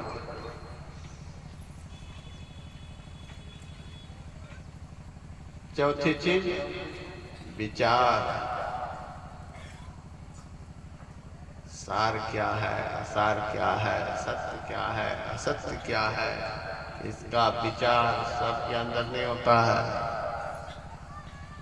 आप कहेंगे हम तो बड़े विचारवान हैं, हम जानते हैं सार क्या है, असार क्या है, सत्य क्या है, सत्य है। ऐसा जानने वाले तो सड़कों पर घूम रहे हैं, ऐसे विचारवान तो गलियों में घूम रहे हैं। हम सब जानते हैं, लगे पड़े हैं उसी में। सत्य क्या है, असत्य क्या है? ब्रह्म सत्यम जगन मिथ्या। ब्रह्म ही सत्य है, संसार झूठा है। दिख रहा है संसार, लेकिन यह सत्य नहीं है, बिल्कुल झूठा। इसका परिणाम बिल्कुल झूठा है। हरिद्वार में आश्रम बन रहा था। एक दिन गोरखपुर जिला से एक घी बेचने वाला पहुंचा। महाराज घी ले लो, घी ले लो, गाय का बहुत बढ़िया घी है। मैंने कहा मेरे आश्रम में बहुत घी है, जा किसी और दुकान में चाहे किसी आश्रम में बेच ले लो। अरे महाराज सुबह सुबह आया हूँ, आप ले लो, नहीं तो बोहनी खराब हो जाएगी। मेरे सिर पर गया। मैं भी सोचा कि अब क्या करूं, अब दाम ही ऐसा मैं सुनाऊंगा कि अपने चला जाएगा। मैंने उनसे कहा पहले घी दिखाओ, तो घी दिखलाया। देखने में बहुत अच्छा, सूंघ करके देखा, सूंघने में बहुत अच्छा। फिर मैंने कहा दाम बताओ। 350 रुपये किलो। मैंने कहा 350 में तो हम नहीं लेंगे, देना चाहते हो तो 100 रुपया किलो लगा दो। अरे महाराज आप तो गजब के आदमी, कहाँ 350 कहाँ 100। हाँ हम तो 100 में लेंगे, देना है तो दे दे। नहीं नहीं महाराज, चलो आप महात्मा हो, 300 में ले लो। मैंने कहा महात्मा हो चाहे डकैत हो, कोई भी हो, लेकिन 100 से ज्यादा नहीं। चलो 250 में ले लो। बिल्कुल नहीं, हम रंग बदल नहीं सकते। चलो 200 में ले लो। कम होते होते हम भी पत्थर ही बन गए। कम होते होते आखिर वो कहता चलो आपने शपथ ही खा ली है, ले लो 100। अब हम क्या करें? फिर मैंने कहा अच्छा जब मेरे सिर पर गए, दे दो 2 किलो। 2 किलो तौल करके दे दिया। अब हम भी 200 रुपये निकाल करके हाथ में दे दिए। वह गेट से बाहर निकला। अब मैं तो खुशी के मारे हंस रहा था, आज मैंने बनिया को ठग लिया।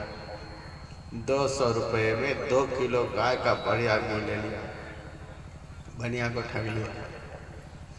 फिर तुरंत मन में दया आई, हाय हाय सुबह सुबह आया था और मेरे से ठगा करके चला गया, कहीं दुखी होकर तो नहीं जा रहा है। गेट से झांक करके देखा, दुखी होकर तो नहीं जा रहा है, यदि ज़्यादा दुखी होगा तो दे देंगे 150। गेट से बाहर मैंने देखा तो वह हंस रहा था। गेट के बाहर वह हंस रहा था, गेट के भीतर मैं हंस रहा था। तब मेरे मन में हुआ, हे भगवान आखिर ठगाया कौन?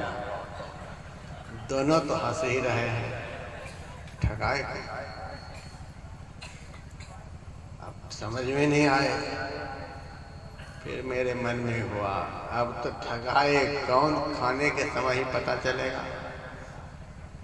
शनिवार का दिन था, आश्रम में खिचड़ी बनी थी। मैंने भंडारी से कहा बहुत सारे लेबर काम कर रहे हैं, 2 किलो घी को गरम करो और सारे लेबर को मिस्त्री को खिला दो। चूल्हे पर कढ़ाई को चढ़ा दी गई, आंच तेज कर दिया गया और घी को डाल दिया। उसमें घी गर्म होने लगा। जैसे जैसे घी गर्म होता जाए वैसे वैसे घी से धुआं निकलती जाए। धुआं निकलते निकलते 10 से 15 मिनट में सारा घी धुआं में उड़ गया, 50 ग्राम भी नहीं बचा। पता नहीं वो मोम था कि क्या था, कुछ समझ में नहीं आया। सूंघने में बहुत अच्छा, देखने में बहुत अच्छा, छूने में बहुत अच्छा, जब खाने का समय आया तो सब धुआं में उड़ गया। तब मेरे मन में हुआ मेरे जैसा मूर्ख कौन, हम ठगा करके भी हंस रहे थे, ठगा करके हंस रहे थे। असली तो वो हंस रहा था जो ठग करके गया, लेकिन एक ज्ञान दे करके मुझे गया। संसार के लोग ऐसे ही हैं। यह संसार देखने में तो बहुत अच्छा लगता है, अनविचार रमणीय महा संसार भयंकर भारी। देखने में बहुत अच्छा यह संसार लगता है, बोली चाली सुनिए तो पेट भर जाएगा, किसी से बातचीत करिए, पेट तो भर ही देगा बोली से, लेकिन भूख लगने पर एक रोटी देने वाले नहीं, प्यास लगने पर आधा गिलास पानी देने वाले नहीं, बात से जितना पेट भर लीजिए। ऐसा ही संसार का आदमी देखने में बहुत अच्छा, बातचीत करने में बहुत अच्छा, बोलने चालने में बहुत अच्छा, सुनने में बहुत अच्छा, हिलने मिलने में बहुत अच्छा। जब अंत काल आता है यह संसार धुआं में उड़ जाता है।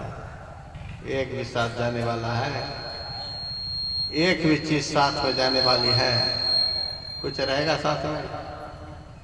सब स्वाहा हो गए।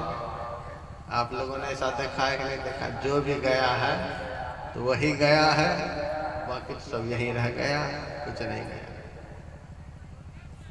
फिर भी आदमी हंस रहा है, ठगा ठगा करके सब हंस रहा है, और जितने बचे हैं वे भी हंस रहे हैं और बुरी तरह से ठगाएंगे, क्योंकि जगन मिथ्या, यह संसार झूठा है। ये झूठे को देख करके, झूठा से प्रेम करके, झूठे से मिलजुल करके, झूठे को तिजोरी में भर करके हंस रहे हो। ये यहीं के यहीं रह जाएंगे और आप कहाँ चले जाएंगे पता नहीं चलेगा। जगन मिथ्या, संसार झूठा है, सब कुछ कहीं का कहीं चला जाएगा, आप कहीं के कहीं चले जाएंगे, लेकिन परमात्मा आपके साथ से कहीं जाने वाले नहीं हैं। इसीलिए ब्रह्म सत्य, परमात्मा सत्य है, वो आपसे कभी अलग होने वाले नहीं। यत्र यत्र धूमा तत्र तत्र वहनी, जहाँ जहाँ धुआं वहाँ वहाँ आग, उसी तरह से जहाँ हम वहीं हमारे परमात्मा, क्योंकि वो सत्य है। फिर भी आदमी उसको कहाँ पकड़ता है? जो परमात्मा को पकड़ ले, संसार से नाता तोड़ ले, उसी को विचारवान कहते हैं। ऐसी विचार शक्ति का होना बहुत दुर्लभ है। पांचवा पदार्थ है तोषा। याद रख रहे हैं आप लोग? प्रणाम करने के लिए आइएगा आश्रम में तो किसी से पूछ दूंगा। ये भाषण नहीं है, ये पढ़ाई है। बाबा देवी साहब हमारे दादा गुरु हैं, वे सत्संगी को पढ़ाते थे। भाषण तो हुआ कि जो मर्जी आया सुना करके झोला भर के चले गए। वो तो भाषण है जी, उस भाषण से आत्मा को कोई राशन मिलने को नहीं है। बाबा देवी साहब पढ़ाते थे, 2-2:30 बजे रात तक एक भी सत्संगी कोई बैठा हुआ होता था, उनको पढ़ाते रहते थे। जब वह भी उठकर चला जाता था तब वे कहते थे, लो साहब अब कोई नहीं रहा, अब मैं भी सोता हूँ। ऐसे हमारे दादा जी, उसी के हम पोता हैं, इसीलिए आप लोगों को पढ़ा रहे हैं।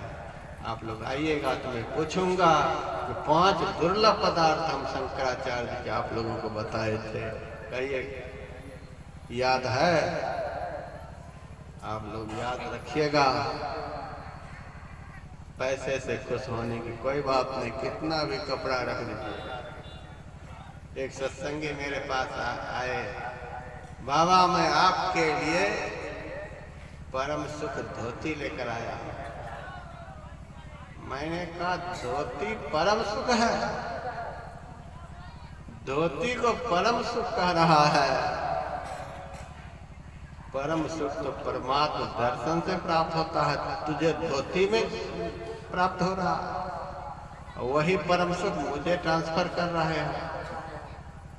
धोती में परम सुख, इस चक्कर में मत रहना। किसी भी चीज से साधु खुश नहीं होता। साधु के बताए रास्ते पर जब समाज चलता है तब साधु को खुशी होती है। तो आप लोगों से मैं पूछूंगा, 5 चीजें मैंने बतलाई, आपको क्या सब याद है बताइए। और नहीं बताएंगे तो अपराह्न काल में हम बताएंगे। नहीं बताने वाले को हम सत्संग में ही बढ़िया से बताते हैं। जो स्तुति से आरती पर्यंत सत्संग में बैठकर सत्संग की सारी बातों को सुनता है, वह 1 नंबर का सत्संग है।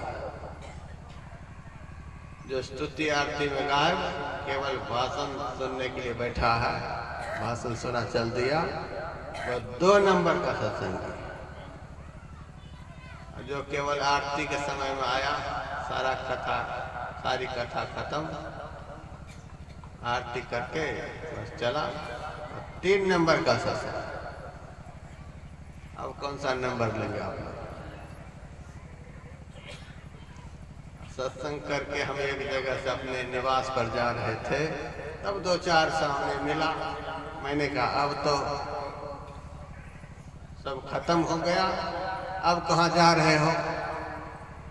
स्तुति खत्म हो गई, भाषण खत्म हो गया, आरती खत्म हो गई, भंडारा थोड़े खत्म हुआ है। जो भंडारे के लिए आता है उसको यहाँ कोई नंबर नहीं मिलेगा। हम तो चाहते हैं 1 नंबर का सत्संग, स्तुति से आरती तक बैठने वाला, भाषण सुनने वाला 2 नंबर का, केवल आरती गाने वाला 3 नंबर का। भंडारे वाले को कोई नंबर यहाँ नहीं मिलेगा। भंडारे का नंबर उसी को मिलना चाहिए जिन्होंने ये तीनों नंबर को प्राप्त किया। बिना नंबर का बच्चा पास करता है? कोई रिजल्ट आएगा उसको? जब नंबर लाएगा बढ़िया से तब उनको बढ़िया रिजल्ट मिलेगा। उसी तरह से ये तीनों नंबर जो लाएंगे उनको भंडारा का प्रसाद मिलना ही चाहिए। आरती के बाद लीजिएगा पर प्रसाद। चौथा पदार्थ है विचार। विचार का क्या अर्थ होता है मैंने बतला दिया। 5वां है तोषा, संतोष। तोषा का संतोष। संतोष का अर्थ क्या होता है?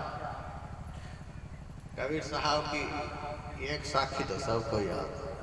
जैसे संतोष के विषय में पूछता हूँ तुरंत, साईं इतना दीजिए जामे कुटुंब समाए, मैं भी भूखा ना रहूं साधु भूखा जाए। सब सुना देते हैं। जब मैं पूछता हूँ क्या कहा, साईं इतना दीजिए, कितना दीजिए, वो उसको भी पता नहीं है। साईं कितना दीजिए, मैं भी भूखा ना रहूं, तुम्हारी भूख कितने से मिटेगी? पता ही नहीं। साकत नर प्राणी सद भूखे, नित भूखन भूख करी जाए, माया मोहित विषयी जीव कभी भी तृप्त नहीं हो सकता, वह सदैव भूखा ही रहता है। क्या दोहा गा रहे हो, मैं भी भूखा न रहूं। परमात्मा दर्शन के बिना तो जीव की भूख कभी मिट ही नहीं सकती है। त्रिभुवन की संपदा भी मिल जाए तो भी भगवंत दर्शन के बिना जीव की भूख मिट नहीं सकती है। यह संतोष की व्याख्या नहीं है, मैं भी भूखा न रहूं। साधु भूखा जाए, कलयुग के साधु तो सब दिन भूखे ही रहते हैं। कोई सतयुग के साधु कलयुग में मिलते हैं जिनको धन की भूख नहीं है। साधु भूखा जाए, ऐसा साधु हो जिनके हाथ में एक भी पैसे पकड़ा दें, इतने सही हो तृप्त होकर के हंसता हुआ वहां से विदा लेता है। ये नहीं कहेगा गाड़ी का तो मिला ही नहीं, कपड़े का तो मिला ही नहीं, लड़का से मिला ही नहीं, इतना मिला नहीं, महंगाई बढ़ती चली जा रही है, पिछले साल जितना दिया आज भी उतना ही दे रहे हो। ये सब साधु का धंधा। साधु वह है जिनके पास भजन की भूख को छोड़कर कभी विषय की भूख नहीं लगती हो, वह है साधु। यही साधु की पहचान है, जिनके जीवन में केवल भजन की भूख है, बैठा ही रहता है, खाए पिए नहीं खाए पिए, केवल भजन की भूख हो। ऐसा ही साधु संसार के पदार्थों को देखकर पहले से ही तृप्त रहता है। साधन भूखा जाए। हरिद्वार आश्रम पर एक साधु मेरे पास आए, बाबा बड़ी ठंडी लग रही है, कंबल दे दो। मैंने कंबल दे दिया। बाबा या तो रात में ओढ़ेंगे, दिन में क्या ओढ़ेंगे, तो चादर मैंने दे दी। बाबा या तो ऊपर से ओढ़ लेंगे, लेकिन भीतर में क्या पहनेंगे, तो मैंने एक कमीज का कपड़ा दे दिया। महाराज कमीज तो दे दिया, लेकिन कमीज के भीतर ही तो कुछ होना चाहिए, तो मैंने गंजी का कपड़ा दे दिया। महाराज ये तो बीच का हुआ, खोपड़ी में ठंडी लगेगी तो उसके लिए एक टोपी मैंने दे दी। यह तो ऊपर की व्यवस्था हो गई, पैर में ठंडी लगेगी तब क्या होगा, तो मैंने मोजा दे दिया। महाराज ये एक सेट तो आपने दे दिया, लेकिन ये गंदा जब होगा तब क्या पहनेंगे, तो डबल सेट दे दिया। तो वो गंदा होगा तब क्या। देता गया, पूरा अलमारी साफ कर दिया, गांठ बांध लिया। मैंने कहा अब तो कोई कमी नहीं रही, बोल करके जाओ। तब कहता है रख कर आता हूँ फिर बताऊंगा। ये है संतोष की व्याख्या। साधु भूखा जाए।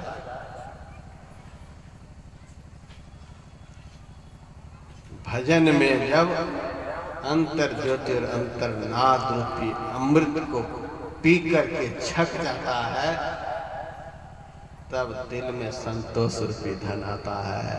ऐसे संतोष नहीं होता है। आत्म तृप्ति के बगैर इंद्रियां कभी तृप्त नहीं हो सकती। जिनकी सारी इंद्रियां विषय के आकर्षण से सदैव दूर रहती हैं, वह तृप्त है। आंख को अब कुछ नहीं चाहिए, कान को कुछ नहीं चाहिए। जिनकी ज्ञानेंद्रियां पंच विषय में से किसी भी विषय को ग्रहण नहीं करे, वह तृप्तात्मा कहलाता है। वह तृप्त है। जितना है, जितना प्राप्त है, उससे आगे के लिए मन कभी भी संकल्प नहीं करे, वह तृप्तात्मा है। ऐसी तृप्ति, ऐसा संतोष ईश्वर की कृपा से ही संभव है। तो 5 पदार्थ बहुत दुर्लभ हैं। ये 5 पदार्थ मैंने इस समय आप लोगों को बतला दिया। यह नहीं सोचिएगा अब छठा कुछ नहीं मिलेगा अपराह्न काल में। अपराह्न काल का सत्संग फिर 2 बजे से भजन कीर्तन से शुरू होगा, लगभग 3 बजे से स्तुति होगी। कल तक तो पदार्थ पर पदार्थ, पदार्थ पर पदार्थ, बताने के लिए कुछ भी बाकी नहीं रखूंगा। करने में बाकी रखें तो आप लोग जाने। बताने में कोई कमी नहीं, करने में आप लोग कमी रखेंगे तो आप लोग जाने। हम अपनी तरफ से कोई कमी नहीं रखेंगे। बहुत कुछ लेकर के आए हैं आप लोगों के लिए, बहुत कुछ दे करके जाएंगे आप लोगों को। झोला हम देखेंगे किनके पास कितना बड़ा है, बस इसी से हमको संतोष होगा। जो छोटा सा मनी बैग लेकर के आए होंगे उनको देख कर के हमें खुशी दी, क्या हटाएंगे उसमें। बड़ा बड़ा झोला लेकर के जब सत्संगी आते तब हमको अच्छा लगता है। कितना भी सुनाओ भरता जाए, कितना भी सुनाओ भरता, और सुनाओ महाराज, और सुनाओ, और सुनाओ। ये नहीं जल्दी से आरती कर दो, अब तो हम करने वाले हैं, 10 बजने वाला है। बहुत पदार्थ अभी गुरु महाराज के शरण में आप लोगों को कल तक में मिलने वाला है। समय समय पर आते रहिए, एक नंबर का सत्संगी बनकर के आते रहिए। स्तुति से आरती पर्यंत कोई उठे नहीं। और ये जो प्रसाद लेकर सामने आते हैं, पैसे लेकर के सामने आते हैं, क्या गुरु महाराज इसी के लिए बैठे हैं? आज तक एक भी केला खाते हुए गुरु महाराज को आप लोगों ने देखा है? एक भी सेब खाते हुए, एक भी पैसा उठाते हुए? इन सब चीज़ों की जरूरत आप लोगों को है। हमारे आयोजक लोग हैं, इनको सहयोग खूब करिए, खूब बढ़िया सा आयोजन हो। गुरु महाराज के पास काहे के लिए? गुरु महाराज के पास सत्संग के समय नहीं आना है, अपनी अपनी जगह पर बैठ करके सत्संग वचन को सुनना है। सत्संग के समय किसी का मोबाइल नहीं बजे। मोबाइल बज गया तो समझिए वो 5-7 नंबर का सत्संग है। सत्संग के समय मोबाइल नहीं बजे। सत्संग के समय तो केवल मेरा मुंह बजे और आप लोगों का कान बजे, और कुछ भी नहीं होना चाहिए। इस तरह से सत्संग सुनिए आप लोग। अब गायक जी से एक भजन सुन लीजिएगा, 2 आध्यात्मिक आरतियां भी कर ही लीजिएगा। आरती के बाद अंधाधुंध भंडार घर की तरफ नहीं भागिएगा। आरती के बाद बहुत सुंदर सुंदर पुस्तकें आई हैं यहाँ हरिद्वार से। सबसे सुंदर पुस्तक संत में ही लीलामृत, गुरु महाराज का आदि अंत जीवन चरित्र रामायण की तरह है। अमेरिका जब वह पुस्तक गई तो मैंने वहाँ के सत्संगी से पूछा, पढ़ लिए? हाँ बाबा पढ़ लिए। कैसी पुस्तक लगी? महाराज क्या कहूँ, मेरा तो दिल कहता है कि एक एक लीलामृत, एक एक सत्संगी अपने कांख में दबा करके रखे। ऐसी ही लगी। आदि अंत आप लोग पढ़ लीजिएगा। अभी तो 5-7 पुस्तकें हैं, कटिहार से 1-2 पेटी आ जाएंगी। कितना भी स्टॉल पर रखता हूँ तुरंत का, कितना भी रखता हूँ, 100 पुस्तक लेकर के देवघर से लोग गए। कोई 10, कोई 20, कोई 100, यहाँ तक लेकर के गए। लेकिन पुस्तक लेकर वही जाएंगे जो आदि अंत पढ़ेंगे लीलामृत। पूरा पढ़ने के बाद एक बार फोन करिएगा, बाबा आपने यह लिखा है गुरु महाराज के विषय में। अपने विषय में कुछ नहीं लिखा, सब गुरु महाराज के विषय में। गुरु महाराज के विषय में सुनेंगे, समझेंगे, पढ़ेंगे, तभी तो गुरु महाराज में प्रेम बढ़ेगा। तो आप ध्यान करेंगे तो ध्यान में गुरु महाराज दिखलाई देंगे। जिनको देखना चाहते हैं उसी में दिन रात लगे रहें, मन से, वचन से, कर्म से, तब उनका अनुभव होगा। और भी बहुत सारी पुस्तकें हैं। धर्म की रीढ़, सदाचार किसको कहते हैं? शिष्टाचार, शिष्टाचार। धर्म की रीढ़ को पढ़िए, रीढ़ मजबूत हो जाए। धर्म पथ, धर्म रहता है। और भी चलन सारे देश समुद्र मन, बहुत पुस्तकें, एक एक पुस्तक से दिमाग दुरुस्त हो जाएंगे। सरफ़े इस्लाम बाबा देवी साहब की पहली रचना है जो 141 साल के बाद छपी है। लेकिन दुरुस्त दिमाग वाला होना चाहिए उसको पढ़ने के लिए। बहुत सारी पुस्तकें हैं, पत्रिका है। गुरु महाराज का बिल्कुल ओरिजिनल चित्र है, सब देखिएगा। आप भजन सुन लीजिएगा। तेरी अच्छी बनेगी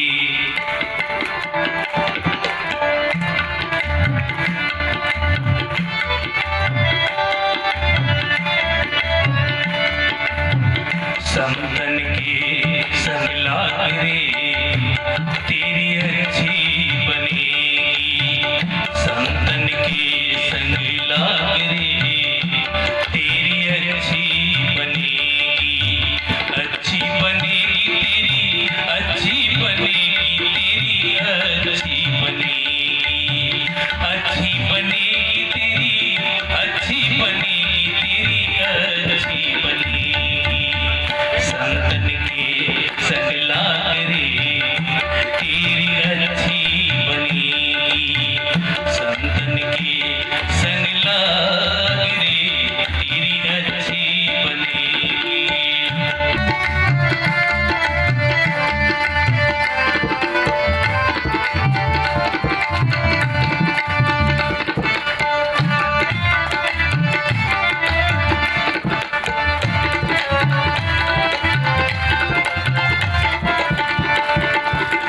हंसन की गति हंसन जाने, हंसन की गति हंसन की गति,